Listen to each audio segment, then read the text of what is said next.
Class join करें। Okay. अच्छा जी, आपके पास वर्क एनर्जी पावर चैप्टर है ओ लेवल फिजिक्स का। इसमें सबसे पहली चीज जो पढ़ना है दैट इज वर्क डन। अब बेटा वर्क डन क्या है? वर्क डन होता है, पहले इसकी डेफिनेशन लिखते हैं कि when an object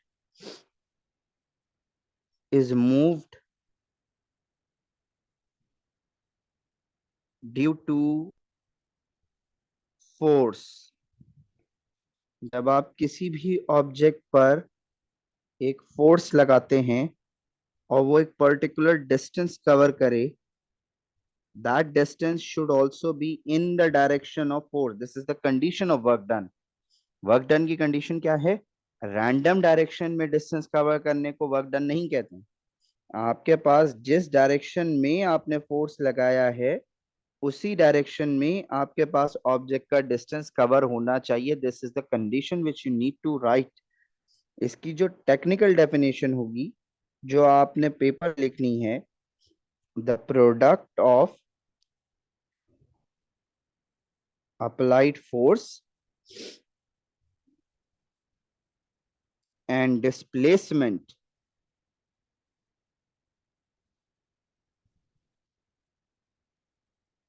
of the object। बहुत सारे स्टूडेंट कहते हैं कि sir what if we write distance covered by the object in the direction of the force. It is same. आप डिस्प्लेसमेंट का वर्ड लिखें या आप ये लिखें कि ऑब्जेक्ट जो है वो डिस्टेंस कवर कर रहा है इन द डायरेक्शन ऑफ फोर्स। तो फॉर्मूला क्या है? फॉर्मूला है जी F मल्टीप्लाई बाय S। ये इसका फॉर्मूला है वर्क डन का।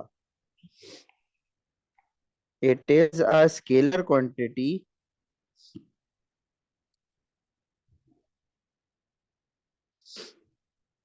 and the SI unit is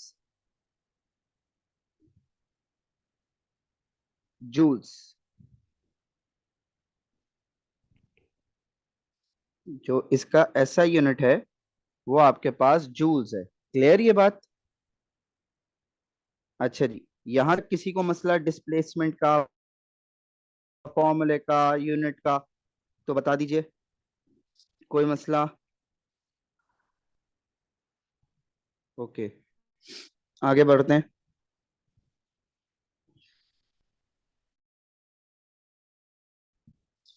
के बाद हमारा टारगेट ये है कि what we need to know is कि भैया वर्क डन मैक्सिमम कब होगा और जीरो कब होगा। The condition is maximum and minimum, और we can also say minimum zero. Zero work done जानना चाहता हूँ। आप इधर देखें, ये ऑब्जेक्ट है बेटा, यहां से इस पे फोर्स लगती है और ऑब्जेक्ट इसी डायरेक्शन में आगे जाता है। This is the direction of displacement. एक मिनट रुकिएगा, इसको रिज्यूम करते हैं। अब आपके पास जिस डायरेक्शन में आपके पास फोर्स लग रही है, डिस्टेंस उसी डायरेक्शन में कवर हो रहा है। So this is the case of maximum work done.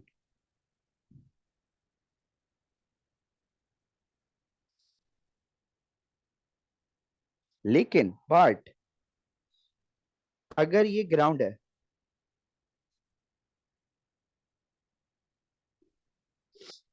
आपके पास एक ऑब्जेक्ट एक पर्टिकुलर हाइट पर है, let's see we can say this is 2 meters। आप इस ऑब्जेक्ट को ऐसे मूव करते हैं, आपने हाइट चेंज नहीं करी, there is no change in height, no change in vertical distance.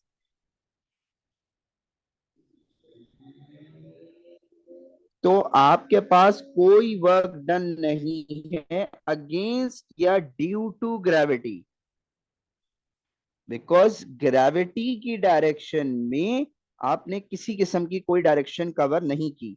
यानी क्या कहना चाह रहे हैं भाई कहना ये चाह रहे हैं कि जब आपके पास ये ऑब्जेक्ट है तो ये ग्रेविटी की डायरेक्शन वर्क डन कब करेगा, जब ये ग्रेविटी की डायरेक्शन में मूव करे, या नीचे आए या ऊपर आए, हाइट चेंज हो, क्योंकि वी नो ग्रेविटी तो डाउनवर्ड है ना बेटा। तो अगर ये यहां से यहां जा रहा है and it is not changing any vertical position, so there is no change in height, when there is no change there will be no work done. क्या ये बात समझ में आती है? थम्स अप करके सब इन्फॉर्म करें मुझे जल्दी से कि दिस मिनिमम दोबारा समझा देता हूँ। हारिस, मुआज, निदा, उमर, महमूद, उमर, जोहा, आयशा। आप देखें, आपके पास, दोबारा समझ लें मिनिमम को, कि आपके पास ऑब्जेक्ट एक पर्टिकुलर हाइट पे था, it can be any number. अब ग्रेविटी की डायरेक्शन डाउनवर्ड है, अगर आपको ग्रेविटी की डायरेक्शन में वर्क डन चाहिए तो your object should move vertically, या ऊपर जाए या कम जाए, दोनों यानी डायरेक्शन चेंज करे, तो आपके पास वर्क डन आएगा इन टर्म्स ऑफ ग्रेविटी। अगर वो वर्टिकल मूव नहीं कर रहा, this means it is not changing position in terms of gravity, so there will be no work done in terms of gravity. हाँ, यहां से यहां तक आपने जो फोर्स लगाई उसमें वर्क डन होगा, लाजमी होगा, but due to gravity there will be no work done. क्या ये बात समझ में आती है बेटा? All 11 students, Ayesha, Haris, Hasan, Muaz, Nida, Umar, Mahmood, Umar, Shiraz, Zaid, Zoha and Ayesha, clear? इसके बाद your next thing is energy.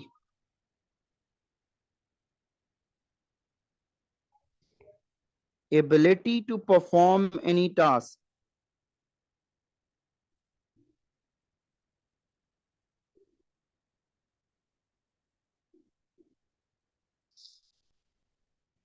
बहुत सारी टाइप्स है एनर्जी की, जिनमें मैकेनिकल है, केमिकल है, इलेक्ट्रिकल है,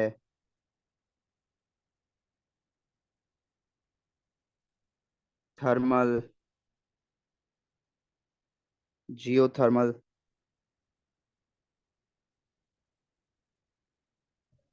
साउंड, रेडियो एक्टिविटी या न्यूक्लियर, और बहुत सारे जो भी जहन में नहीं आ रहे। अच्छा, अगर हम मैकेनिकल की बात करें तो मैकेनिकल एनर्जी क्या होगी? इसकी दो टाइप, एक है काइनेटिक एनर्जी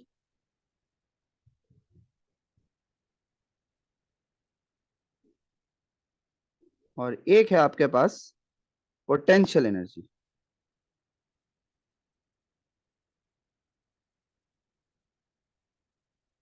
अब काइनेटिक एनर्जी क्या है?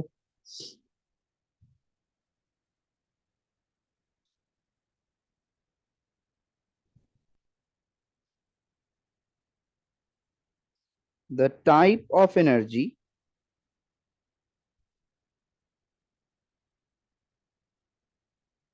which is present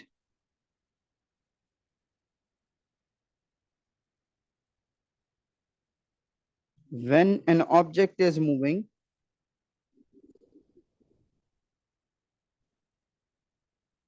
horizontally।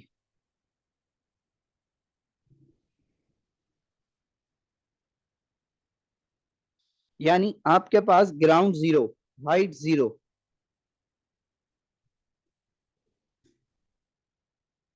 जब आपके पास एक ऐसा ऑब्जेक्ट जो ग्राउंड पे मूव कर रहा है, जैसे आप वॉक कर रहे हैं, साइकिल चला रहे हैं, बाइक चला रहे हैं, गाड़ी चला रहे हैं, तो the type of energy which you or your bike or whatever object you are riding you have is kinetic energy.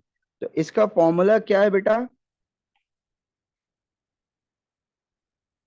Kinetic energy is equal to half mv²।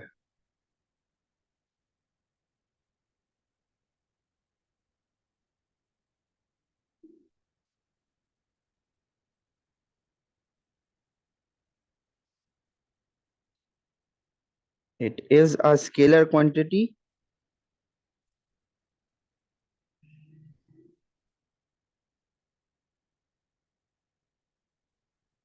The SI unit is joules।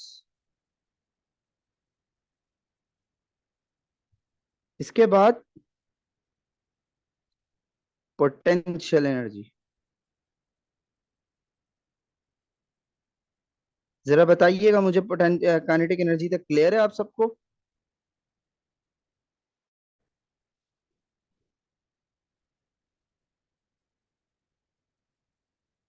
यहां तक clear है तो बताइए।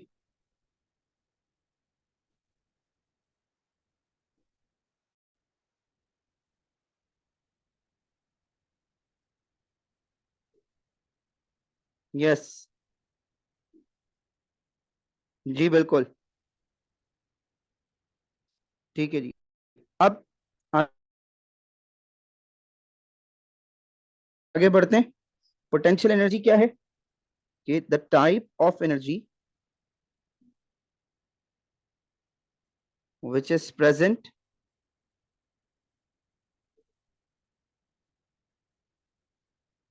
When. अब यहां दो conditions हैं। The object is moving vertically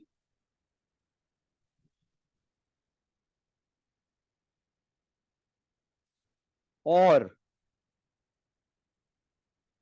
is maintaining a particular height।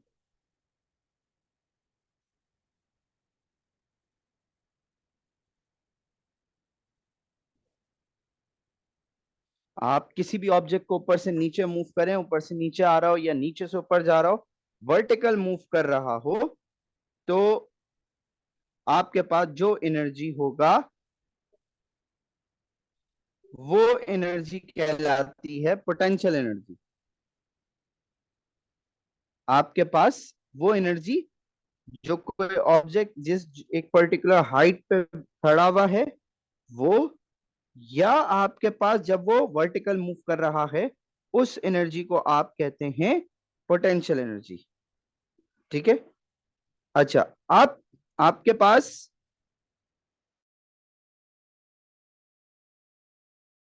जैसे फॉर एग्जांपल एक आपने जहाज के नाम सुना होगा, होवर कहते हैं उसको, क्या कहते हैं मेरे जहन में भी नाम नहीं आ रहा। वो अपनी एक हाइट, हेलीकॉप्टर अपनी एक हाइट पर मेंटेन करता है पोजीशन।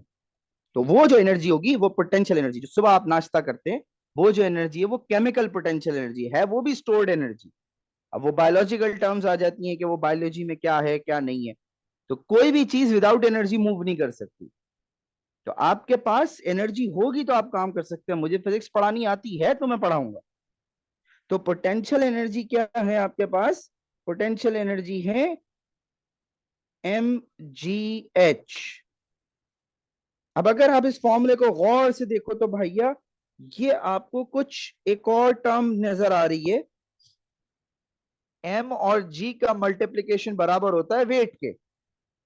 तो बहुत सारे सवालात में वो आपको वेट भी देता है और पोटेंशियल एनर्जी निकलवाता है। तो आपने कुछ नहीं करना है, उसको गिवन हाइट से मल्टीप्लाई करना है। एक फॉर्मूला ये है भैया, एक फॉर्मूला ये है, क्योंकि mass into gravity is weight. अब अगर हम बात करें इसकी, तो जितनी भी टाइप की एनर्जीज हैं वो सब की सब स्केलर हैं। एनर्जी और वर्क डन कभी वेक्टर हो ही नहीं सकता है। एनर्जी बस लगाए जाओ, काम किए जाओ बस। It is a scalar quantity. The SI unit is joules.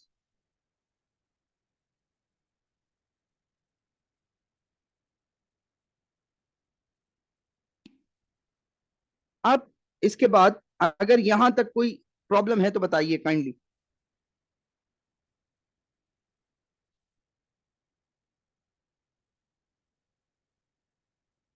अगर कोई प्रॉब्लम है तो बताएं।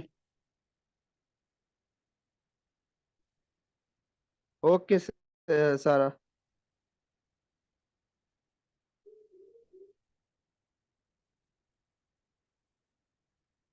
ओके।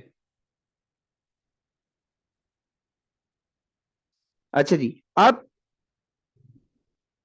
यहां से आगे बढ़ते हैं, कोई प्रॉब्लम है तो बताइए।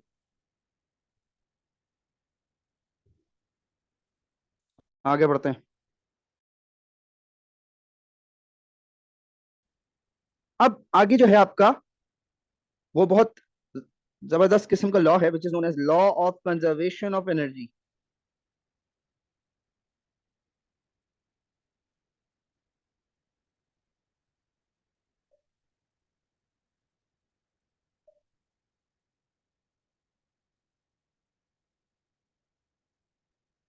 देखें, एक चीज समझें, there is no one in this universe except हुजूर अकरम सल्लल्लाहु अलैहि वसल्लम, क्योंकि उनके बारे में कुरान में अल्लाह पाक ने फरमाया, who is perfect in every aspect of life. There is no teacher of physics who can say I am the best teacher, ये मैं सब्जेक्ट स्पेशलिस्ट हूं, या मुझसे अच्छी फिजिक्स को नहीं पढ़ा सकता। कोई नहीं कह सकता, कोई इंसान ये बात क्लेम नहीं कर सकता। वजह क्या है? We are not perfect, we are not ideal. हमारा हर काम लॉसेस है वाला है, हम लॉसी सिस्टम में है। मैं अभी आप लोगों को पढ़ा रहा हूँ, किसी का नेट काम नहीं कर रहा, किसी को भूख लग रही है, कोई क्लास में बैठा है, कोई कुछ कर रहा है, कोई कुछ कर रहा है, कोई कुछ कर रहा है। देयर आर मल्टीपल रीजन जिसकी वजह से आप भी 100% कॉन्सेप्ट को नहीं समझ सकते। मेरी तरफ से भी बहुत सारी चीजें हैं जिनकी वजह से मैं अपना 100% डिलीवर नहीं कर सकता। There is no one who can deliver at 100%। तो फॉर एन आइसोलेटेड सिस्टम, या बल्कि इस तरह लिखो,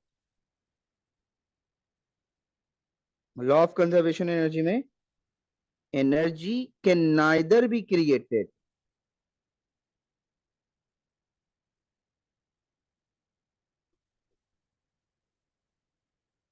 nor it can be destroyed,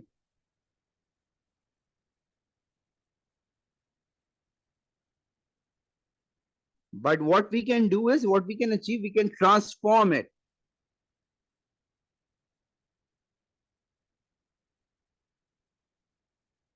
from one form to another, या वन फॉर्म ही लिखेंगे।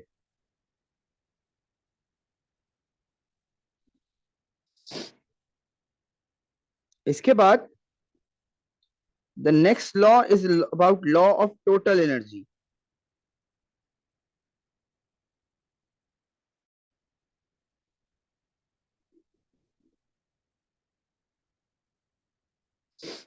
लॉ ऑफ टोटल एनर्जी कहता है, उसको समझने से पहले जरा सा एक डायग्राम और उसकी वर्किंग समझते हैं।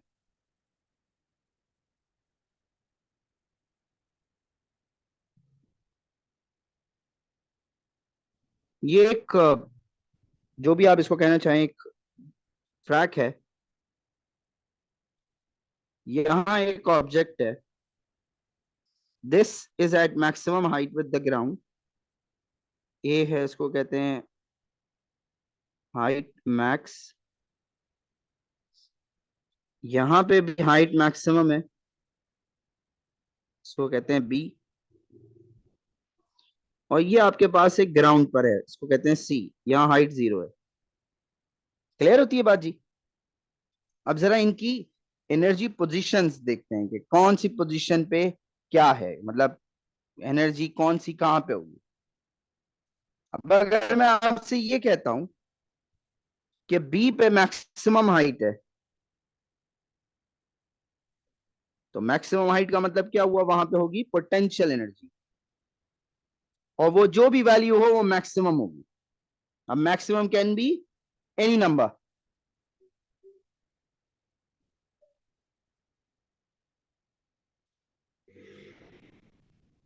डन। अब जहां पोटेंशियल एनर्जी है, तो यहां एक बात याद रखिएगा, यहां वेलोसिटी 0 होगी। जब वेलोसिटी 0 होगी तो काइनेटिक एनर्जी 0 हो जाएगी आपके पास। क्योंकि अगर आप फॉर्मूले में देखो, देखो मास तो चेंज नहीं होता ना, मास रिमेन्स कांस्टेंट।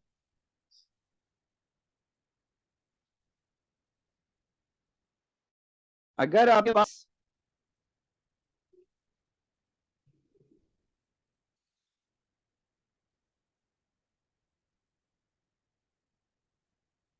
अगर आपके पास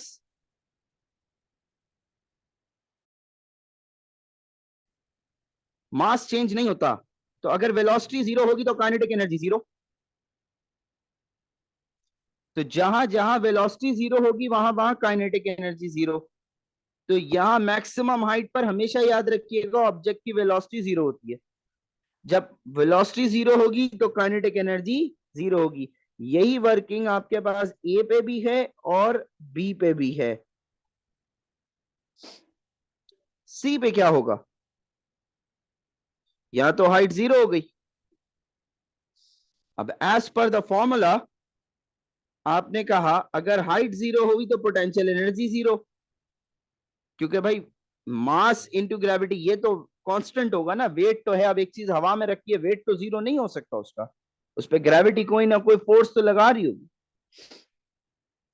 तो आपके पास हाइट जीरो होगी तो पोटेंशियल एनर्जी जीरो हो जाएगी। तो यहां पर आपके पास क्या हुआ? हाइट जीरो होने की वजह से पोटेंशियल एनर्जी जीरो हो गई।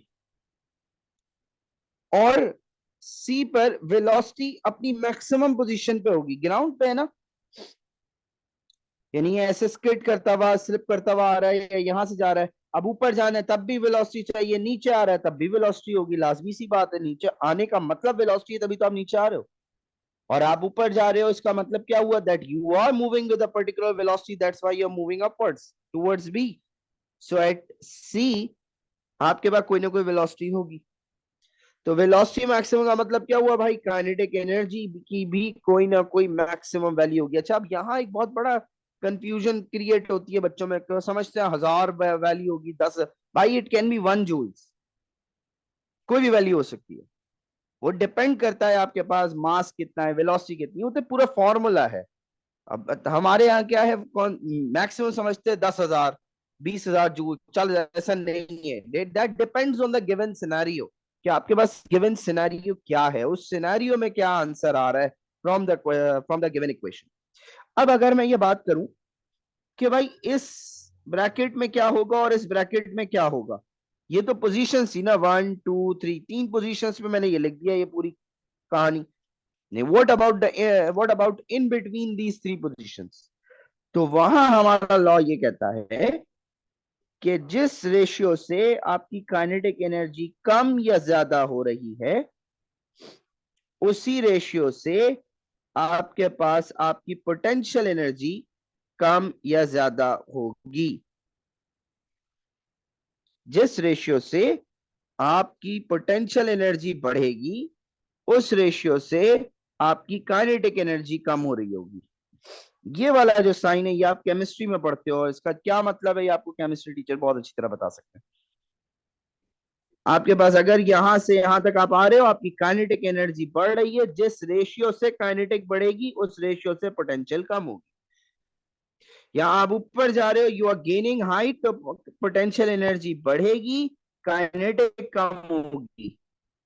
तो ये रेशियो कांस्टेंट होगा, मैं ये कहना चाह रहा हूं। क्या ये बात समझ में आती है? Kindly respond with the thumbs up so that we can proceed. Not Umar, not P is not due to the weight. P is due to the height. क्योंकि वेट तो तुम्हारा चेंज नहीं हो रहा ना, क्योंकि मास कांस्टेंट है उसका। सोहेल, तुम्हें समझ आया? मानूर, मुनीब, मुस्तफा, नील, निदा, उमर, सारा, Umar, Yasin, Zaid, Zoha, Zoheb, Ayesha, clear?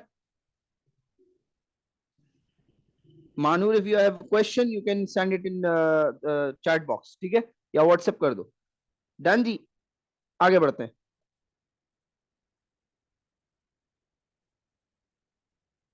At certain height, yes,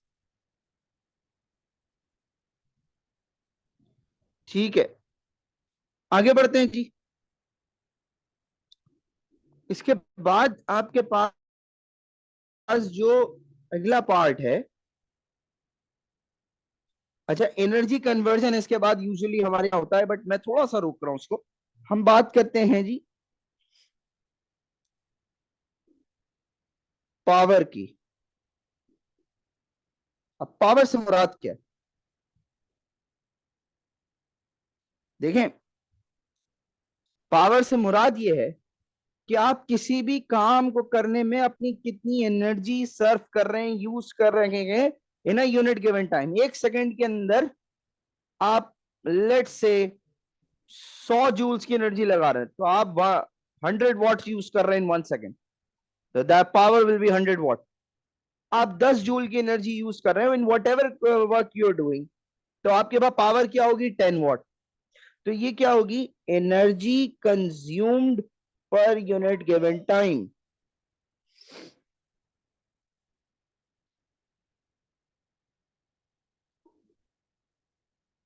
आप एक और डेफिनेशन लिख सकते हैं कि work done per unit given time.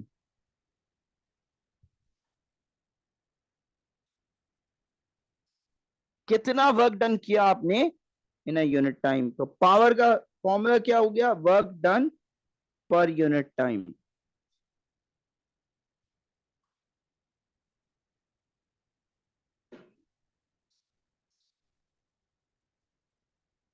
The SI unit is what.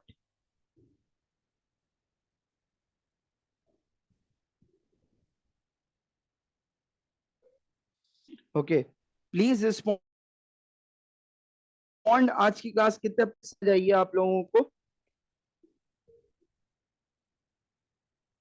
Kinetic movement in easy words so what